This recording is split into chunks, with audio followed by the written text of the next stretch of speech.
Bonjour Jean-Luc Mélenchon. Bonjour. Merci d'avoir accepté notre invitation. Pour vous poser des questions, je serai comme chaque semaine en compagnie de la bande de questions politiques.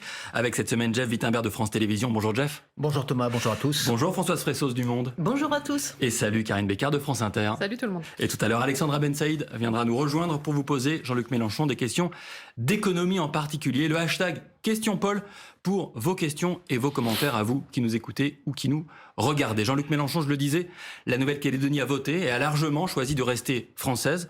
Vous aviez demandé un report de ce référendum car les indépendantistes avaient refusé d'y participer en raison notamment de la crise du Covid. Hier, vous regrettiez dans Libération que le gouvernement avait décidé de passer en force. Est-ce qu'aujourd'hui, vous considérez que ce résultat n'est pas légitime ? Il ne l'est pas, hélas. Car dans votre présentation, il manquait un point qui, à mon avis, a son importance. Il y avait que le bulletin non. Non à l'indépendance. Puisque la partie indépendantiste, elle, a décidé de ne pas participer à cette élection. Alors entendez-moi bien. Monsieur Mélenchon, c'est son choix de ne pas participer. Pardon ? C'est son choix de ne pas participer. Oui. Et alors, Madame Fressos ? Est-ce que ça invalide le référendum ? Bien sûr. Pourquoi ? Et celui qui vous parle, qui a d'abord été pro-indépendantiste, est aujourd'hui quelqu'un qui est un conciliateur. Vous parliez de décolonisation il y a 40 oui, 30 ans. Mais c'est pas moi qui en parle. Entendons-nous bien. En 1987-88, nous avons eu une situation de guerre civile en Calédonie. Et permettez-moi de vous dire que ce n'était pas un problème entre les Kanaks et les forces de l'ordre. C'était un problème entre les indépendantistes et les non-indépendantistes. Ne tournons pas autour de la réalité qu'il faut affronter. Et c'est la méthode Rocard qui nous a tirés de là. Monsieur Chirac et ses amis ayant été battus, le gouvernement de Michel Rocard a fait un choix qui s'est révélé être le plus efficace et le plus pertinent, et ensuite prolongé par la méthode de Lionel Jospin. Le document qui a été adopté dans les accords dit, pas moi, Mélenchon, le document signé par les autorités françaises, toutes, et les indépendantistes, dit qu'il y a une situation coloniale en Calédonie et qu'il y a deux peuples. C'est au nom de cette réalité que le corps électoral a été bloqué, ce qui ne se ferait nulle part ailleurs sur le territoire de notre pays, qui est une république une et indivisible. Et au fur et à mesure, on a avancé, on a tenu la parole de l'État en partant de l'accord entre les deux. Ce qui n'est pas dans l'accord n'est pas viable. Je termine. Tout le monde l'a compris, inclus M. Édouard Philippe, qui, avec beaucoup de doigté, a su organiser le premier référendum en disant « c'est pas moi qui fixerai la date, mettez-vous d'accord ». Et cette méthode a permis qu'il y ait un accord. Au deuxième référendum, le Congrès du territoire, qui est pluraliste, avait décidé d'une date, le gouvernement s'est senti obligé d'en choisir une deuxième, et tout le monde est passé dessus, ça s'est bien passé. Au premier, l'indépendance a été rejetée, au deuxième aussi, avec l'accord des partis, et aucune n'a nié le résultat. Quand on est arrivé au dernier référendum, celui-ci, dont vous imaginez la place capitale, eh bien, les indépendantistes ont dit « nous ne sommes pas d'accord avec la date » et ils l'ont dit depuis le mois d'octobre. Ils étaient divisés là-dessus. Bon, Madame Fressos... Non, je remets non, les ce faits. n'est pas vrai.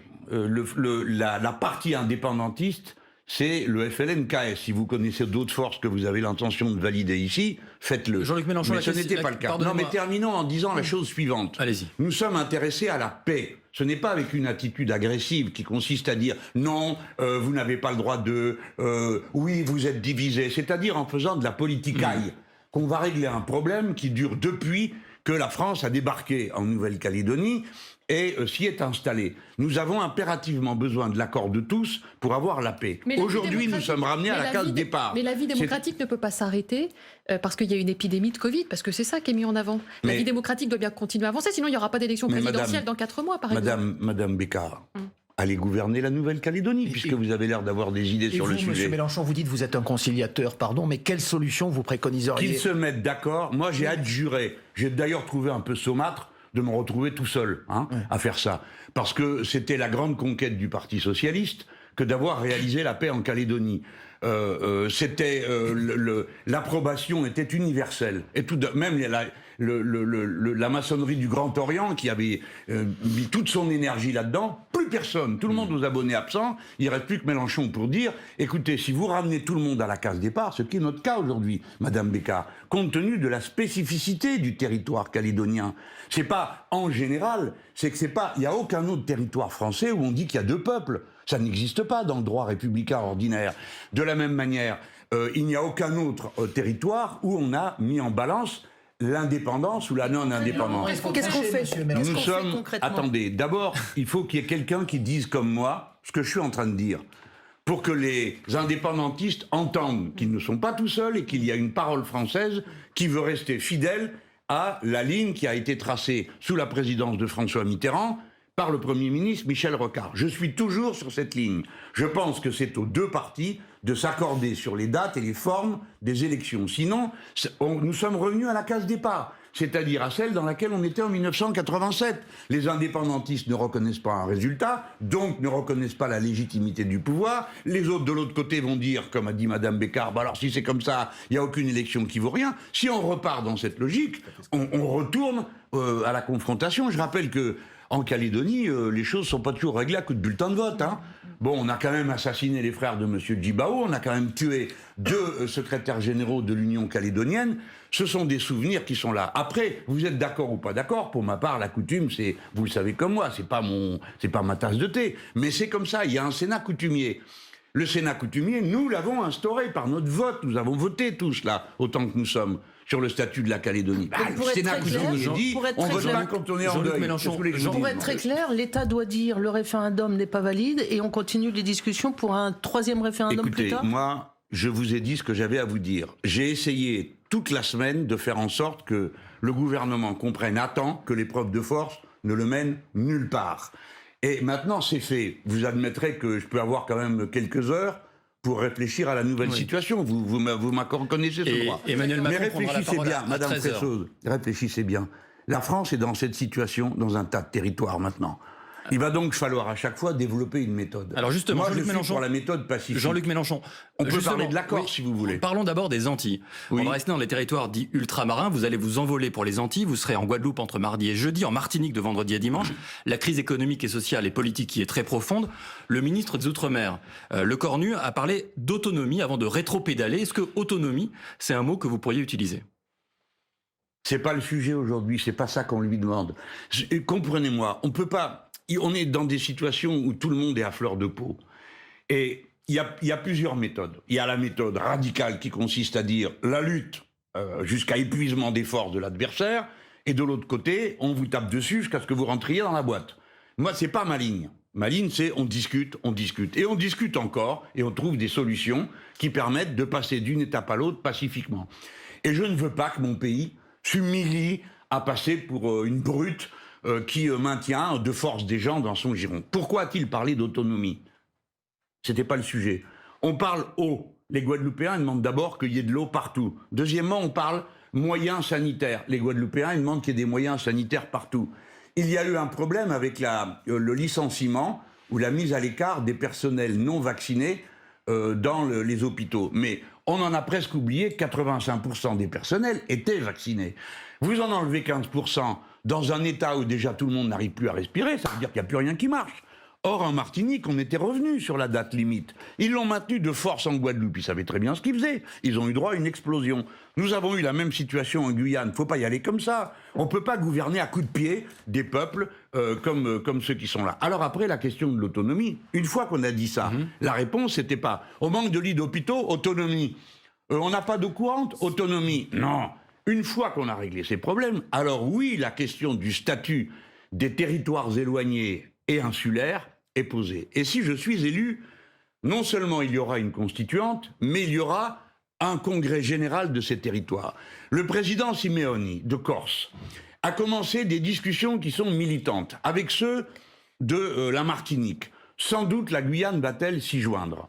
Peut-être l'échelonnement, article 73-74 de la Constitution n'est plus la bonne forme. Quoique, pour ma part, j'ai dit, la situation corse doit être prise pour ce qu'elle est. Quand 2 fois de suite les Corses votent à une énorme majorité pour le Congrès de la collectivité locale en faveur des autonomistes et des indépendantistes, au total presque 70%, quand ils élisent 3 députés sur 4 qui sont autonomistes, peut-être que ça ne nous fait pas plaisir.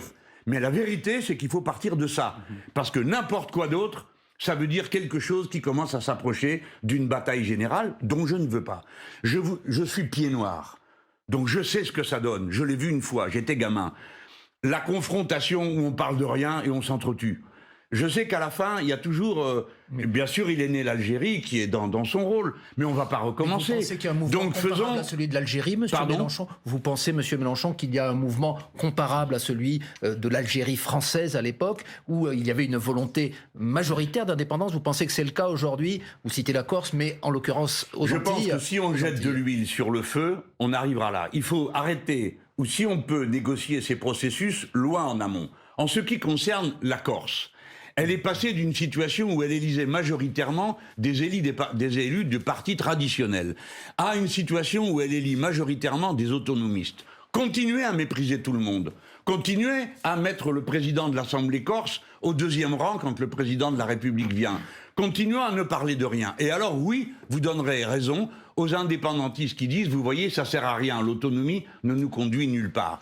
Il faut donc intervenir assez tôt et pas seulement reconnaître le droit à l'autonomie, parce que pour un territoire insulaire, ça tombe tellement sous le sens qu'on se demande comment on peut faire autrement, mais pour demander aux insulaires qui veulent l'autonomie, quelle vision ils se font de notre patrie commune, parce qu'ils sont autonomistes, pas indépendantistes. Quelle idée ils se font de la patrie française commune. Et alors le dialogue, il change complètement de nature. Nous ne sommes pas des gens en chien de faïence qui vont s'affronter, mais des gens de bonne volonté qui essayent de se convaincre.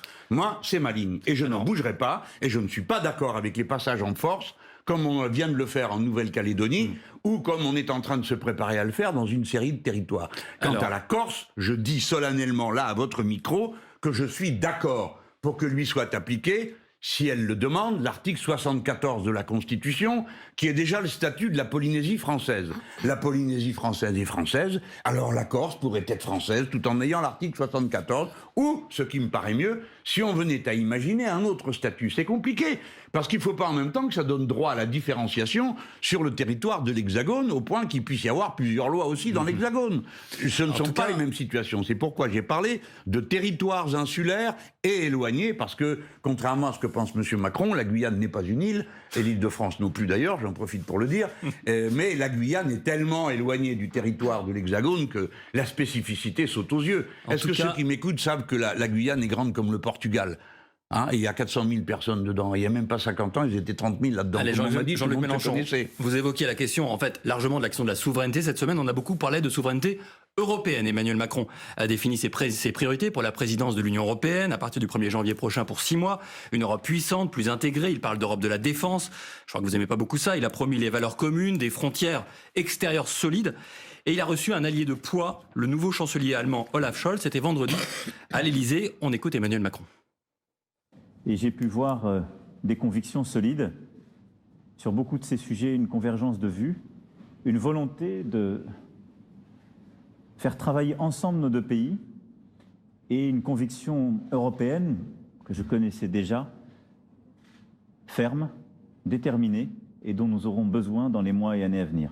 Alors vous, Président, plutôt que ce genre de discours, voire de sourire, est-ce que c'est un bras de fer que vous promettez à Olaf Scholz?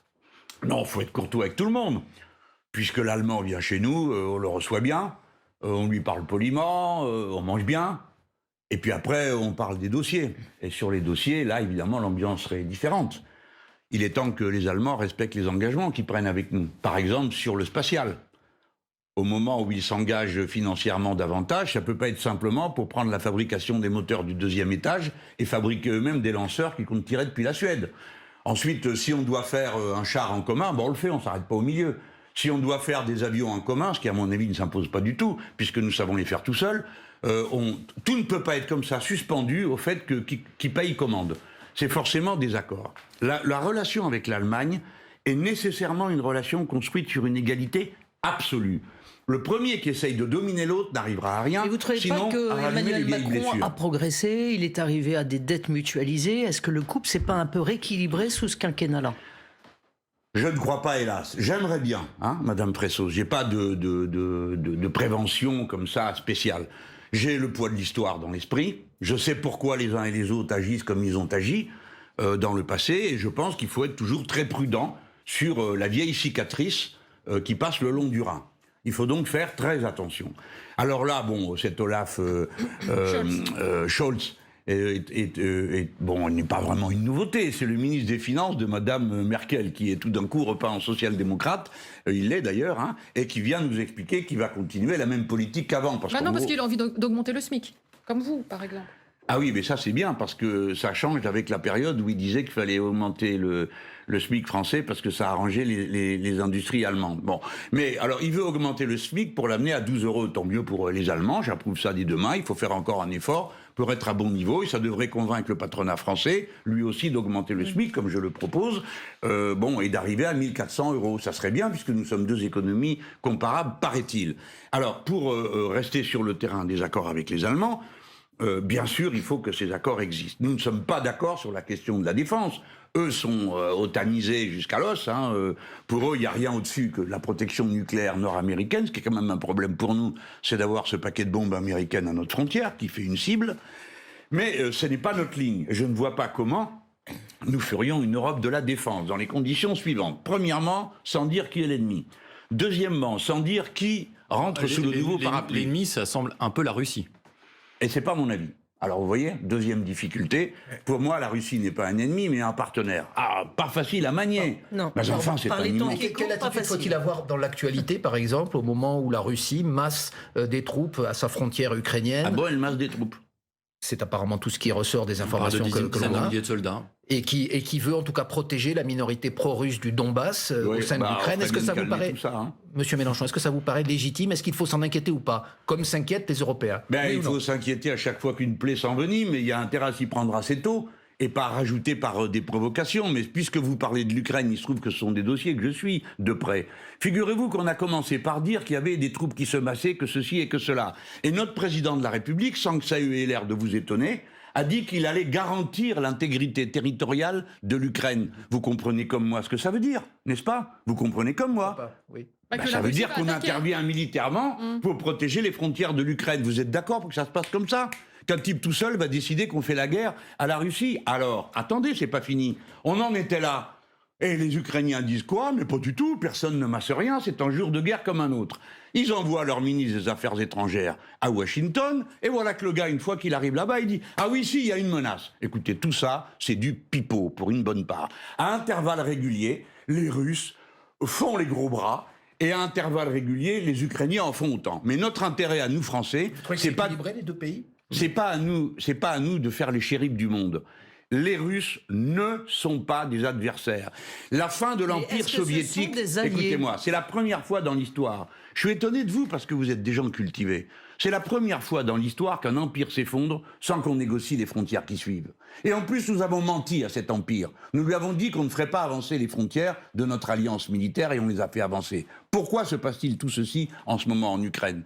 Parce que les États-Unis d'Amérique ont l'intention d'avancer les frontières de l'OTAN jusqu'à l'Ukraine. Et que toute une série de gens sont intéressés à avoir en Europe un nouveau pays où le salaire moyen est à 135 €. Expliquez-moi, monsieur l'OTAN, c'est pas l'Union européenne quand même. Quel intérêt a-t-on en France de considérer que la Russie pourrait être un allié?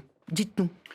Eh bien, d'abord, un intérêt, Madame Fressos, qu'on peut trouver dans les livres d'histoire. Chaque fois qu'on s'est fâché avec eux, ça a tourné assez mal pour nous, si vous voulez bien vous en souvenir. Chaque fois qu'on s'est entendu avec eux, ça a plutôt bien tourné pour nous.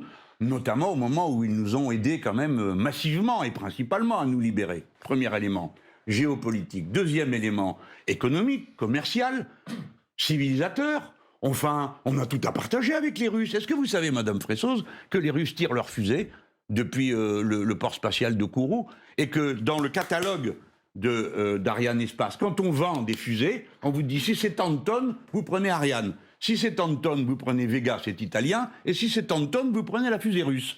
Donc nous sommes en pleine coopération avec eux. Donc si Qu'est-ce que ça veut dire, Jean-Luc Mélenchon, il faut être ami avec, ou en tout cas s'entendre avec la Russie, et par contre on a du mal à s'entendre avec nos propres voisins, les Allemands. Et j'ajoute à Karine Bécard un élément... C'est caricatural la position que vous me faites prendre. Non, mais j'ajoute une interrogation supplémentaire. Ouais.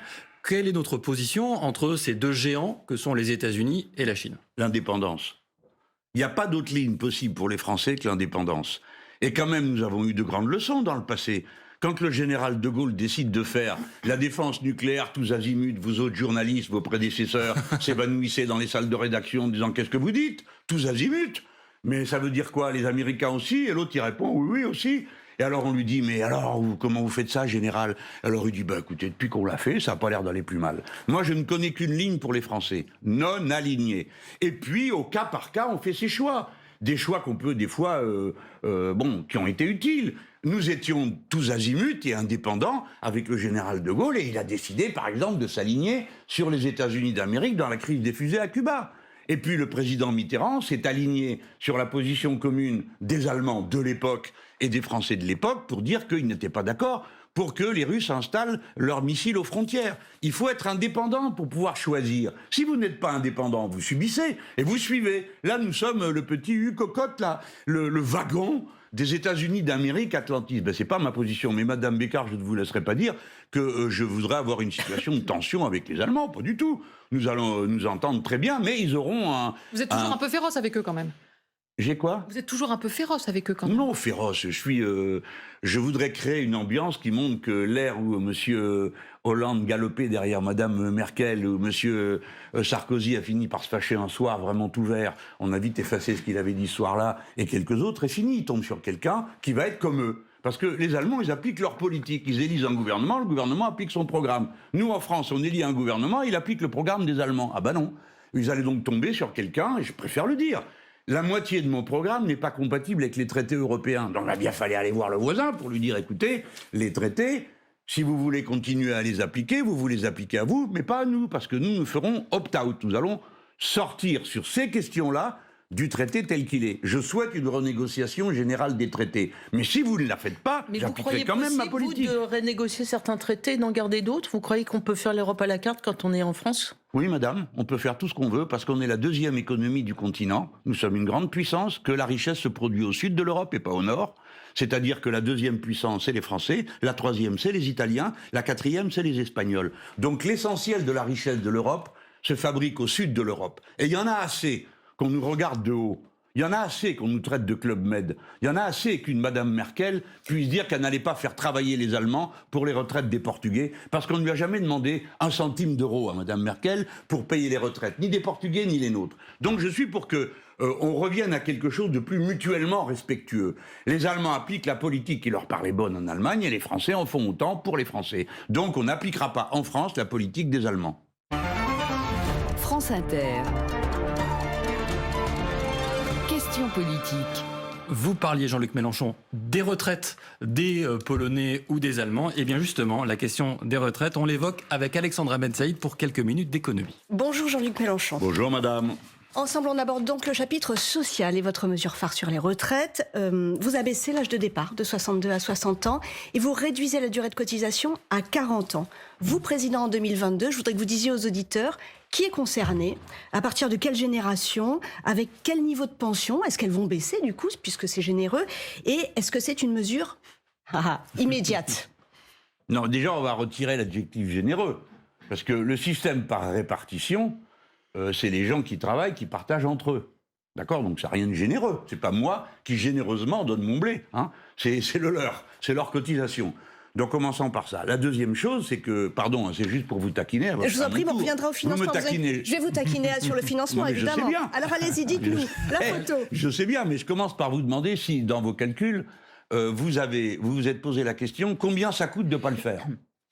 C'est-à-dire, combien ça coûte de ne pas faire la retraite à 60 ans, mais de maintenir 43 annuités et de faire partir les gens à 62 et 63 ans. Peut-être que vous avez des enfants, donc vous savez, ils ne doivent pas être bien vieux. Quand ils arriveront à 23 ans, ils auront pour la première fois leur CDI. 23 plus 43 égale 66 ans. Pour avoir une retraite à taux plein, quel que soit son niveau, il faut attendre 66 ans aujourd'hui. Et vous avez des énergumènes qui prétendent qu'ils vont encore déplacer la date de départ à la retraite. C'est M. Macron qui voulait le faire, Mme Pécresse, bref, tous. Tous sans exception, Sauf à part Marine moi. Le Pen et Fabien Roussel, qui sont sur la même ligne que vous sur, Oui, sur on a la la même retraite à ligne. 60 ans. On a beaucoup de choses en commun, Fabien Roussel et moi. La preuve, on a fait 2 campagnes présidentielles ensemble. On y reviendra. Et On y 2 reviendra. campagnes législatives. Donc on est assez voisins. Il ne faut pas non plus tout mettre en ordre. Alors, maintenant, vous avez raison. Il faut le faire. Mais je commence quand même par vous dire, s'il vous plaît, faites le calcul. Qu'est-ce que ça vous coûte de faire partir les gens à la retraite à 66 ans ou même à 62 ans? Ça vous coûte quoi?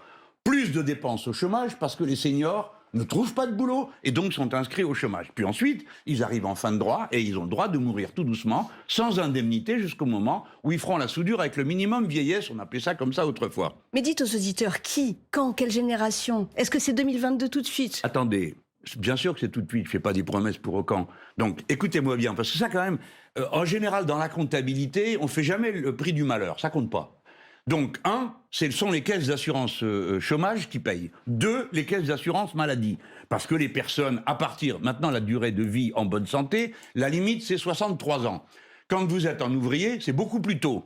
Vous devez savoir qu'il meurt tous les ans 1200 personnes de maladies professionnelles. Donc, d'abord on commence par rappeler ça parce que ça crée une ambiance de travail. Et ça vous permet d'écouter pourquoi c'est moi qui ai raison. Si vous faites partir les gens à 60 ans, ils ont du beau temps devant eux. 65 ans, comme le propose M. Macron, c'était 1910. Jean-Luc Mélenchon. Ouais. Ouais. Ils ont du beau temps devant eux, ils en ont de plus en plus, parce qu'en fait, si vous mettez la retraite à 60 ans, ça nous ramène presque 40 ans jour pour jour. Le 11 décembre 1981, Ouais. l'Assemblée nationale vote la Quel retraite beau à jour. 60 ans, Ouais. et depuis, l'espérance de vie, elle a augmenté de 6 années. Donc, ceux qui disent... Ah, vous voyez que ça a servi à quelque chose. Et ceux qui disent... pour servir des pensions plus longtemps, puisque l'espérance de vie augmente, il va falloir travailler Oui, plus je longtemps. suis d'accord avec vous. Il vaudrait mieux qu'ils meurent plus vite.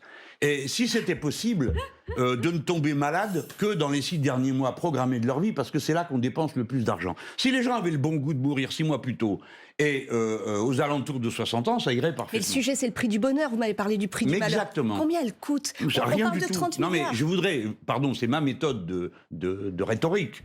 Je veux vous amener à parler du bonheur. Vous venez de dire vous-même, dans un enchaînement, on a mis la retraite à 60 ans et depuis on vit plus longtemps. Donc on vit plus longtemps parce qu'on travaille moins longtemps. C'est ma thèse fondamentale. Oui. Ça marche dans beaucoup de pays du monde entier qui n'ont pas connu ces mêmes courbes. Ben, parce que tout le monde profite de bons systèmes de santé. Mais c'est pas vrai que dans tous les pays, non mais vous rêvez vous là, que dans tous les pays, les gens, c'est à 63 ans qu'on reste en bonne santé jusqu'à 63 ans. Là, vous rêvez. Bon. Dans les 8 dixièmes des pays, on meurt bien avant et on est malade bien avant. Enfin, s'il oh, a fait des Mais doucement, combien hein. Mais combien Alors. Vous avez envie de me faire un calcul? Faites le vôtre. Dites-nous. Moi, je lis. Mais oui, parce que moi, ça j'en ai coûte pour 2 30 secondes à vous milliards. répondre de combien Mais alors- ça coûte. Mais vous inquiétez pas, j'ai plein d'autres questions. Donc répondez-moi maintenant Bon, assez alors, rapidement. non, mais vous On gagnera merci du de temps. m'avoir laissé quand même développer mon propre argumentaire. Donc, ce que proposent tous les autres coûte plus cher au pays que ce que je propose moi. Alors, comment on finance? Combien ça coûte? Quelle angoisse, mon Dieu. Comment peut-on faire question pour légitime, empêcher quand même. les gens de mourir? Après tout, non mais ça va quoi? Oui ou non faut-il que les gens arrêtent de travailler plus tôt? Sommes-nous, oui ou non, un grand pays riche? À quoi sert la richesse si ça n'est pas améliorer la vie des gens? Alors je vais vous répondre. Le système de si retraite, vous il voulez est payer déjà la dans le retraite rouge. à 60 ans, vous avez une première mesure très simple. Payer les femmes comme les hommes à compétences égales et ça remplit de cotisations les caisses du chômage, de la retraite. Et ça se passe pas dès 2022. Hein.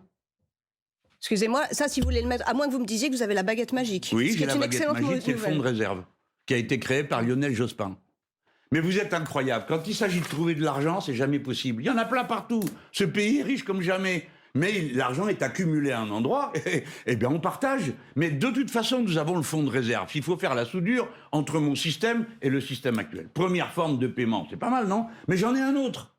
Si vous augmentez l'emploi, et ne me dites pas que non, parce que quand on est arrivé au gouvernement de Jospin, à l'époque, avant Jospin, on disait si vous faites 1 million d'emplois, vous aurez les caisses pleines pour la retraite. Parce que comme la retraite est payée par des cotisations de gens qui Alors travaillent, s'il y a plus de gens qui cotisent, ça équilibre le Vous revenu. voulez donner justement de l'emploi, pardon, je vous coupe un petit peu, vous voulez donner justement de l'emploi aux chômeurs de longue durée. Il y a 3 millions de personnes.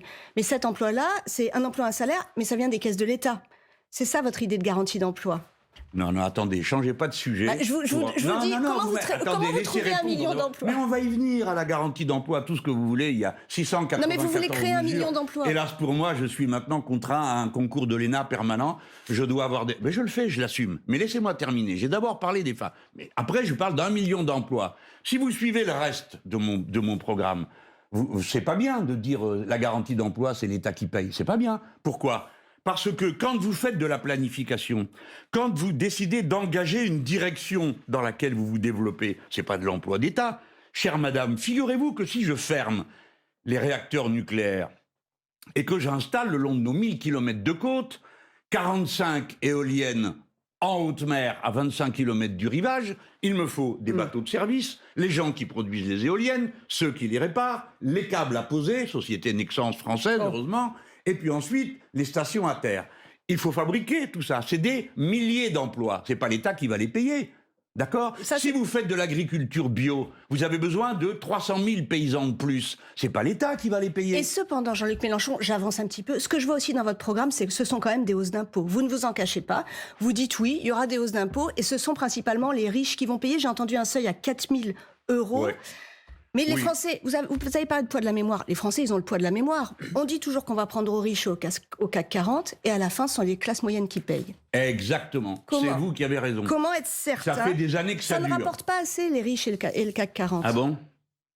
Écoutez, je crois que vous ne savez pas de quoi... Pardon, mais réfléchissons. Le CAC 40, cette année, où tout le monde a tiré la langue jusqu'à par terre et s'est fait étrangler. Il y a des dizaines d'entreprises qui ont fait 0 comme bilan cette année. Le CAC 40, on parle que de 40 entreprises, là, hein. Ils ont distribué 51 milliards de dividendes.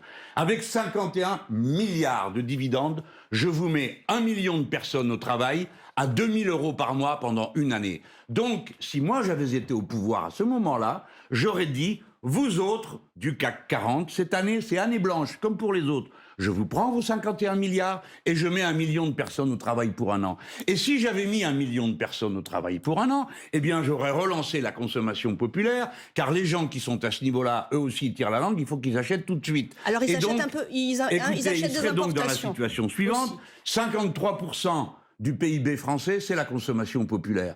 Donc ne croyez pas que seule la petite comptabilité étriquée des néolibéraux, combien ça coûte, et puis l'instant d'après le terrorisme intellectuel, soit la seule manière de calculer l'économie. Je touche ma baguette dans cette histoire. Je connais le sujet et je vous réponds que, en effet, vous avez raison, c'est toujours les classes moyennes qui ont payé. C'est la raison pour laquelle ma grille d'impôt change. Au lieu d'en avoir 5, il y aura 14 tranches. Et évidemment, plus vous êtes haut, plus vous payez. Mais il n'y a pas que ceux-là qui vont payer.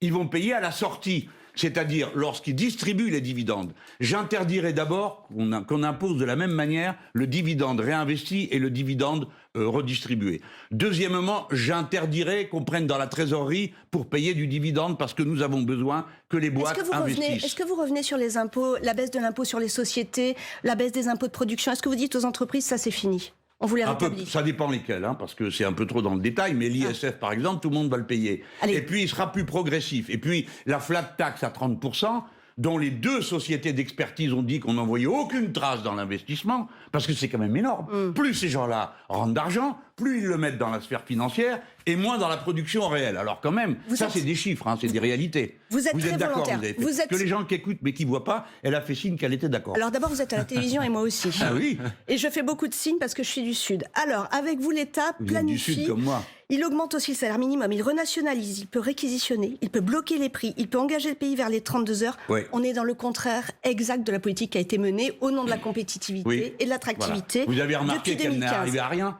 Non, mais parce que vous venez de le dire vous-même, c'est le contraire de ce qu'on a fait jusqu'à présent. Ça fait 30 ans que ça dure. Il y a un chômage de masse, tout le monde est malade et malheureux. Jean-Luc Mélenchon, la question qui est posée, c'est aussi celle de la planification. C'est un terme qui fait peur. C'est fait pour ça. Qui fait peur. Alors, pourquoi c'est fait pour ça et ça veut dire quoi chez vous ? Parce que je voulais un mot au but. Vous voyez, c'est Paul Ariès qui m'a appris ça, l'inventeur du mot décroissance. Parce que je lui ai dit, tu n'aurais pas pu trouver autre chose, parce qu'avec ça, on est empêtré. Comme c'est pas possible, parce que certaines choses vont croître et d'autres décroître. Et il se marre et il me dit, écoute, c'est un mot au but, ça oblige tout le monde à réfléchir. Il a pas tort, ça m'a obligé moi déjà à réfléchir si c'était jouable ou pas. Eh bien là, c'est de même nature. Quand j'ai dit planification, on a aussitôt dit Union soviétique. Pourquoi ? Parce que ceux qui m'ont dit ça sont des ignorants. La planification n'a nullement été inventée en Union soviétique, mais aux États-Unis d'Amérique, par Henry Ford. Et tous les pays, y compris les pays de l'Ouest, planifié. De Gaulle parlait d'une ardente obligation. Mais c'est de l'étatisation. Est-ce que ça marche ? Non, c'est pas vrai. On est dans un système d'économie ouverte. Vos opposants, ils vous disent l'étatisation, ça appauvrit les pays. Il n'y a pas une démocratie où ça marche. D'accord. C'est à ça que vous devez répondre. Il y en a eu une, nous, parce que c'est grâce à ça qu'on est sorti des désastres de la guerre Et c'est l'inverse qui a tout détruit. Parce que le bilan des néolibéraux, c'est l'hôpital public saccagé, l'industrie française pillée à mort, au point qu'on en est à parler de réindustrialisation et qu'on a des secteurs entiers qui sont une économie du tiers-monde. Qu'il y a pour la première fois de notre histoire 9 millions de pauvres et 8 millions de gens qui font la queue pour l'aide alimentaire. Alors pardon, mais il y a un bilan plus prestigieux. Quant à moi, j'ai pas l'intention de faire une économie étatiste. Je fais une économie mixte. C'est-à-dire il y a l'État et il y a l'économie privée. Monsieur Mélenchon, la planification, vous la préconisez aussi pour l'écologie. Est-ce que on n'a pas... Parce qu'on ne peut pas faire autrement. Est-ce que vous pensez que les Français seraient d'accord lorsqu'on avait observé, par exemple, au moment de la crise des Gilets jaunes, le front du refus qui s'était exprimé pour une augmentation des taxes sur les carburants? Est-ce que la planification, c'est-à-dire quand même quelque chose qui est décidé de façon uniforme, ça passerait comme Bien sûr, facilement? Parce que Pourquoi? si la planification, ça consiste à augmenter le prix des carburants, alors qu'on a éloigné les gens d'à peu près tout ce qui est nécessaire pour leur vie, vous êtes certains qu'ils vont se fâcher tout vert, et ils ont raison. Parce que si pour aller mener votre gosse à l'école, il y a 10 bornes à faire en voiture, que vous revenez pour aller à la grande surface, il y a 10 autres kilomètres, pourquoi les gens seraient-ils rendus responsables de cet éloignement de tout? Donc ils ont raison de se révolter. La planification dont je parle moi, elle offre une matière première extraordinaire aux entreprises, qu'elles soient publiques ou privées. C'est la visibilité. On sort du grand n'importe quoi qui change toutes les heures ou tous les jours. Vous êtes patron d'entreprise aujourd'hui, vous ne savez pas combien l'électricité va vous coûter, vous ne savez pas combien le gaz va vous coûter, et vous ne savez pas ce qui va se faire. Avec moi, ça devient simple. Nous allons produire un appareil de production de type nouveau. J'empêcherai qu'on fasse quitter ce pays certaines entreprises dont on a besoin. Alors allons-y. La filière bois, la filière aluminium, ça c'est de la visibilité. L'investissement de l'État. L'État est le premier investisseur de ce pays avec les collectivités locales. Donc arrêtez de raconter des histoires. C'est pas le CAC 40 qui oriente la production dans ce pays. C'est l'État et les collectivités. Est-ce que d'un mot... Eh bien, donc, les gens sauront où on va. Ça vaut la peine de mettre des sous là-dedans parce que Mélenchon va continuer pendant 10 ans. Est-ce que d'un mot, expliquez-nous votre société, votre projet de société. Est-ce que c'est plus égalitaire, plus nivelé, plus planifié, au fond, plus sobre? Est-ce que c'est décroissant? En fait, on n'arrive pas à voir le projet global. Mais parce que, ma pauvre, vous êtes enfermée dans une logique depuis 40 ans, vous n'arrivez pas à imaginer un autre monde. Pardon, je dis ma pauvre, excusez-moi, je retire. C'est méridional aussi. Non, mais dites-moi. Mais vous comprenez ce que je veux dire. Il y a une idéologie dominante. Tout ce que je viens de vous dire, comment ça s'appelle? C'est une société de liberté. C'est une société d'harmonie des êtres humains entre eux et avec la nature, où on vit plus tranquille, plus doucement, plus heureusement. On n'a pas besoin que les uns accumulent des fortunes extraordinaires pendant que les autres n'ont rien. Donc, moi, ce que je vous dis, c'est que dans les secteurs où il y aura la planification, l'agriculture, qui est aujourd'hui dévastée, il se pend un paysan tous les 2 jours, et le reste est concentré, qu'est-ce qui plante les autres? Des subventions. Nous fabriquons du maïs pour aller nourrir des poulets chinois, pendant que les nôtres se nourrissent avec du soja argentin. Vous trouvez ça vous paraît raisonnable tout ça? Il n'y a plus d'agriculture vivrière dans ce pays. C'est une société de liberté. C'est une société avec un autre rapport à la nature. Sauf que pour manger du bio, vous allez voir la suite que j'ai dans les idées, il faut augmenter les salaires. Parce que ça coûte plus cher le bio que le truc chimique. Mais vous serez moins malade. Et si vous êtes moins malade, ça coûtera moins à la société. Je pourrais continuer comme ça. Ma société, c'est une société de fraternité et de liberté. Il n'y a pas de fraternité sans liberté et il n'y a pas de liberté sans égalité. Je suis assez banalement républicain dans mon genre, mais disons, comme on disait autrefois, un républicain jusqu'au bout. Alors ça me fait un jour écolo, le lendemain socialiste ou communiste. Je suis en gros plutôt un républicain collectiviste, oui. France Inter. #Question Paul. Vous m'offrez, Jean-Luc Mélenchon, une belle transition. Vous êtes un jour écolo, un jour communiste, un jour insoumis peut-être, en tout cas peut-être toujours insoumis. En tout apparemment, ça s'entend, non? En tout cas, ça pose la question politique de l'union de la gauche. Ah ouais. Allez, un petit son qui nous a tous beaucoup intéressés cette semaine. Bonjour Jean-Luc, c'est Arnaud Montebourg. Parlons-nous dans la journée, ce serait vraiment utile. Amitié. Alors, est-ce que vous lui avez parlé? Est-ce que vous lui avez... Mais oui, j'ai fait l'erreur de le rappeler, par courtoisie. Et bon, on a bazardé. Ça a duré longtemps, alors. Pourquoi l'erreur? Alors là, non, pourquoi? Parce qu'il n'arrête pas de raconter des versions à sa sauce. J'ai lu ça dans le journal. Bon, tout ça est assez, à mes yeux, assez pitoyable. Plus largement, la question de l'union de la gauche, vous en pensez quoi? Et je n'en pense pas beaucoup de bien, parce que j'ai toujours pas compris qui devait s'allier avec qui. Hein. Prenons les choses par le bout par lequel elles doivent être prises. Nous ne sommes pas d'accord sur des questions fondamentales. C'est aux électeurs de trancher. Il n'y a jamais eu de candidat commun de la gauche, sauf 2 fois dans l'histoire, 65 et 74. Tout le reste du temps, il y a eu 5, 6, 7 candidats Oui, de mais gauche. le contexte n'était pas le même. Là, on voit que le total Non, des sans gauches, blague. le total des gauches est très faible. Non. Et il y a une, quand même, si. dans le Mais- fond de l'air, excusez-moi, dans Oui, le oui, fond j'en de prie. l'air politique et idéologique, on sent quand même des thèmes de droite et d'extrême droite très puissants. Donc, quand Anne Hidalgo ou Arnaud Montebourg disent il faut peut-être s'unir, ou en tout cas essayer de faire une candidature qui tienne le coup, Ouais. ça s'entend, non? Non. Parce que c'est d'une hypocrisie totale. Ces gens-là ne cherchent pas l'union, mais une sortie de secours. Vous le savez aussi bien que moi, Madame Fressoz. Puisque Madame Hidalgo, le matin même, disait qu'il ne pouvait pas y avoir d'union de la gauche parce qu'elle n'était pas prête, et ce que je comprends, à voter pour moi si jamais j'arrivais le premier dans une de ces primaires. Et elle n'a pas tort, parce que nous ne sommes pas sur la même ligne. Et ces gens-là, c'est là que vous voyez que le Parti socialiste n'est plus un parti de gouvernement, sont capables d'imaginer qu'à 4 mois d'une élection, sans programme, on va organiser une primaire, et puis ensuite on discutera du programme. Nous, ça fait 10 ans qu'on le met au point. Le programme que nous présentons, l'Avenir en commun, il a été mûri avec la société, avec les associations, avec les syndicats. C'est un travail énorme, on devrait tout jeter à la poubelle, parce que Madame Hidalgo s'aperçoit qu'elle n'arrive pas à décoller comme elle l'aurait espéré, et que Monsieur Montebourg, à qui personne n'avait rien demandé, et qui un jour me dit « Maintenant, le moi-je, ça suffit, bah, tu commences par toi, et après on verra ». Mais je crois que ce n'est pas C'est raisonnable. joli, la gauche. Gouverner un grand pays comme le nôtre nécessite d'avoir un programme, nécessite d'avoir des gens préparés à assumer les responsabilités du Donc pouvoir. votre Mais modèle, vous dites- Jean-Luc Mélenchon, mais vous votre, dites- Jean-Luc Mélenchon, votre modèle, c'est plutôt 1981, à savoir, on part en ordre dispersé, il y a une force politique de gauche qui est très en avance, et du coup, tout le monde se rallie à elle, Bah, entre les deux tours. Comme ça, chacun développe sa position. On peut ensuite, si on veut gouverner ensemble, on peut avoir un accord de gouvernement, mais on part de quelque chose. On ne fait pas comme l'a proposé M. Montebourg, chacun vient avec 5 idées. Enfin, on parle de la France. Oui, on ne peut mais- pas avoir 5 idées. Qu'est-ce que vous avez à dire sur la guerre de l'espace? Qu'est-ce que vous avez à dire sur le régime des retraites? Vous êtes par point ou par Oui, capitalisme? mais vous dites que ça fait 10 ans que vous travaillez à votre programme, qu'il est Ouais. mûri. Ce qu'on peut constater aussi, c'est que vous êtes toujours qu'à, cette fois-ci, entre 8 et 10% des intentions de vote. Vous Oui. aviez 7 millions d'électeurs Voilà. au premier tour. Ils sont passés où, en fait, vos électeurs? Pourquoi ils vous suivent Mon pas? Dieu, bigre, où sont-ils? Ben oui, non, mais D'abord, vous expliquez-moi. commencez par dire quelque chose qui est faux. Alors, dites-moi. Il y a 8 instituts de sondage dans ce pays. Vous êtes d'accord? Oui.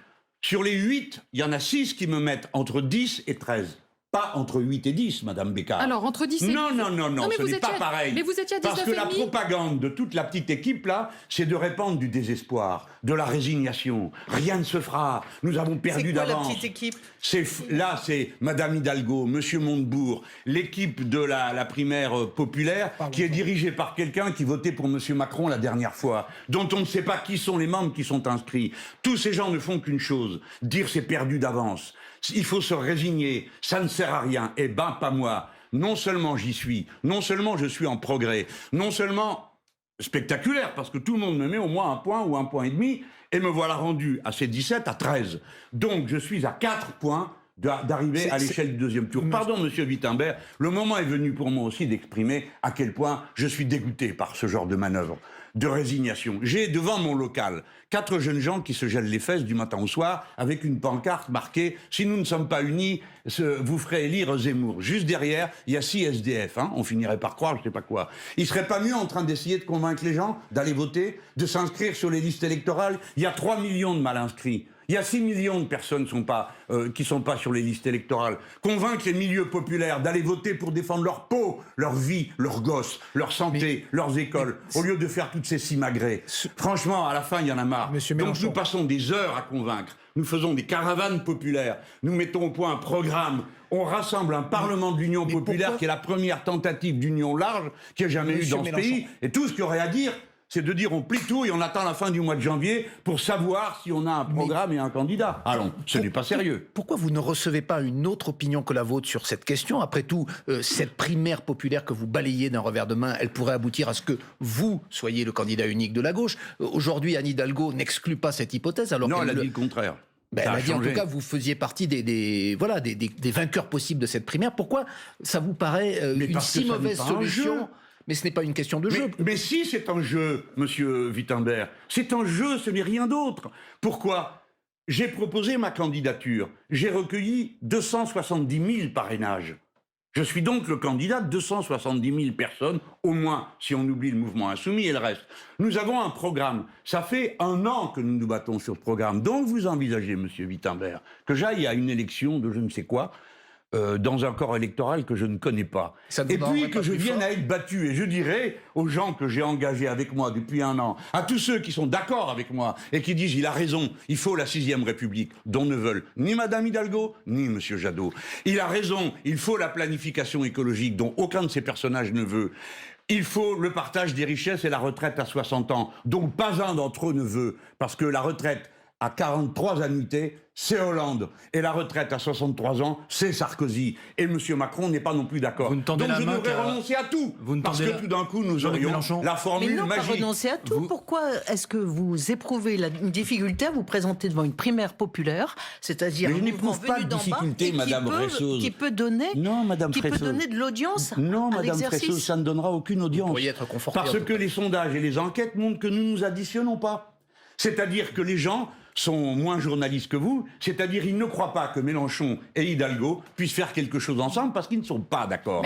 Sur des questions qui concernent leur vie. Ça permettrait peut-être qu'on entende un peu plus les idées et les valeurs de la gauche qui sont complètement écrasées en ce moment, qu'on entend. Mais c'est vous qui dites ça, c'est pas vrai. Les valeurs de la gauche ne sont pas écrasées et inaudibles. Partout où je passe et que je dis aux gens la retraite à 60 ans, personne ne me dit « Ah, quelle mauvaise idée !» Ce pays n'est pas d'extrême droite, contrairement à ce que vous croyez. Alors c'est clair que les thèmes de la sécurité et de l'immigration, dont on nous a rebattu les oreilles quand vous avez banalisé Madame Le Pen pendant 10 ans non-stop, alors maintenant il y a encore plus fou qu'elle. Mais alors sur ces thèmes, c'est vrai, il y a une hégémonie en quelque sorte, ça devient une obsession. Mais sur tout le reste, le pays est à gauche.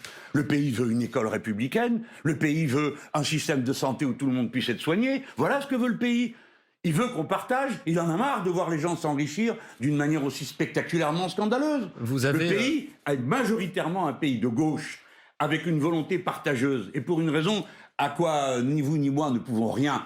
C'est que ça fait 2 siècles que c'est écrit liberté, égalité, fraternité, et qu'ils y croient. Vous avez cité un certain nombre de personnalités politiques en disant je vais pas m'allier avec eux. Il y en a un quand même avec qui vous aimeriez vous allier, c'est Fabien Roussel, je crois. Et pourquoi lui en particulier? Eh bien parce que, quelles que soient les différences qui, semble-t-il, ont surgi depuis, sur les questions de sécurité, j'ai pas bien compris lesquelles, ou de nucléaire, j'ai toujours pas compris. Ou d'énergie. Mais le nucléaire, c'est pas nouveau. Quand nous faisions équipe ensemble, on avait imaginé un référendum sur le nucléaire. Alors je vous dis, depuis ce micro, que si l'unique question qui reste entre nous, c'est la question du nucléaire, je suis d'accord pour qu'on revienne sur la formule. Nous dirions, il y aura un référendum sur le nucléaire. Est-ce que vous craignez pour vos 500 signatures, en fait? Est-ce que vous avez besoin... Non, mais c'est pas le sujet. Ah bah si, quand même, un peu. Mais bien sûr, attendez, c'est un autre sujet. Vous m'avez posé une question. Oui, je reviens un tout petit peu en arrière. Vous avez dit... Parce que Jean-Luc Mélenchon. Vous avez l'air de considérer que... Jean-Luc Mélenchon, vous avez dit... Vous n'êtes même pas capable de dire le nom de l'organisateur de la primaire, ni qui est déjà candidat dans cette primaire. Mais peut-être pouvez-vous parvenir à vous souvenir des gens qui ont décidé de m'accompagner dans le Parlement de l'Union populaire. Peut-être qu'Aurélie Trouvé, ancienne présidente d'Attaque, ça vous dit quelque chose. Peut-être que des auteurs comme Abderrahmane Ouarebi ou M. Laurent Binet, ça vous dit quelque chose. Allez leur proposer de se mettre derrière les socialistes pour voir quelle tête ils font. Jean-Luc Mélenchon. Non, le rassemblement, c'est là qui se fait. Les syndicalistes qui sont là, de la CGT ou de Sud, n'iront jamais derrière des gens qui leur ont pourri la vie quand ils étaient au pouvoir. Ils ne le feront jamais. Jean-Luc Quant Mélenchon, aux communistes... Attendez, juste une question. Vous avez été très vite là-dessus. Vous êtes en train de dire aux insoumis qui nous écoutent ou qui nous regardent que s'il y avait alliance avec les communistes, vous pourriez revenir sur la question de la sortie du nucléaire. Non, pas sur ma position personnelle. Je suis pour la sortie du nucléaire. Mais si j'étais président de la République, je veux bien m'engager, si les communistes me le demandent comme condition pour que nous ayons un candidat commun, je suis prêt à dire, eh bien oui, nous aurons un référendum pour ou contre le nucléaire. Et moi, Jean-Luc Mélenchon, président de la République, je dirais, je vous conseille d'arrêter le nucléaire. Parce que la guerre de l'espace en fait des cibles, on n'en a pas parlé, et que personne n'en discute dans ce pays, pendant qu'on discute de la religion et de la primaire populaire de je sais pas quoi. Pendant ce temps-là, toutes les grandes questions qui sont posées au pays, il n'y en a pas. Le président de la République décide tout seul de nous mettre un état-major de l'espace, tout le monde s'en fout. Le président de la République ne demande même pas qu'il y ait un SMIC en Europe, tout le monde s'en fout. On parle d'autre chose. Moi, je veux parler des questions de fond qui concernent l'avenir immédiat du pays. Si vous ne mettez pas en route dès maintenant une politique de rupture, écoutez le mot, rupture pas combine, pas arrangement, rupture avec l'ordre actuel économique, vous allez au désastre. Mais alors sur le nucléaire, c'est plus du tout le même projet économique. Hein. Si vous dites le référendum, en fait je suis contre parce que c'est ma position personnelle, mais si le référendum dit on continue le nucléaire et je serai pour, on n'est plus du tout dans le même projet. Là, ça veut dire que vous acceptez de mettre des dizaines de milliards sur le grand carénage. On est dans autre chose. C'est bien ce que je dirais en faisant campagne pour la sortie du nuclèaire. Je leur dirais, écoutez, c'est pas raisonnable de continuer. Ça coûte un fric fou. On peut faire tout autre chose. Oui, mais vous êtes prêt à adopter une... Mais ça s'appelle la démocratie, madame. Prenons un exemple. Dans les réformes que je propose, il y a le référendum révocatoire des élus, du conseiller général du coin jusqu'au président. Si les gens décident de me mettre un référendum révocatoire, je dirais. S'ils décident que je dois m'en aller, je m'en irai. Ça s'appelle la démocratie. Moi, je veux convaincre. Jean-Luc Mélenchon, oui. Vous avez 30% de jeunes qui ont voté pour lui en 2017. Il y a une étude ce matin qui sort dans le JDD de l'Institut IFOP qui dit qu'il n'y a plus que 11% des jeunes qui sont prêts à voter pour vous. 25% voteraient pour Emmanuel Macron. Est-ce que vous voyez ces chiffres comme un échec pour vous? Comment vous l'analysez? J'attends de voir votre étude qui paraît ce matin, parce que pour ce qui est des rigolos qui racontent n'importe quoi, il y en a quelques-uns dans ce pays. Quand il y a le sondage ELAB qui dit que Madame Hidalgo, là, c'est IFOP. à 0 voix en Occitanie, voyez-vous, j'ai le droit de ricaner et de dire que ce sondeur n'est pas sérieux. Ce que vous dites sur la jeunesse ne correspond pas à d'autres sondages qui disent exactement le contraire. Donc je ne prends pas ça au sérieux. Passez votre temps à me dire où sont passés vos électeurs. Je vais vous dire où ils sont passés, la plupart. Dans la résignation. Dans le fait qu'ils ne vont plus voter. Si les quartiers populaires vont voter, si les milieux populaires vont voter, je serai élu. S'ils ne vont pas voter, c'est vous qui hériterez d'une situation ingérable. Un pays dont la majorité ne s'intéresse plus aux élections. Merci. 30% au régional, 40% au municipal, ça vous suffit pas. On ne change rien, hein, on continue. La fête.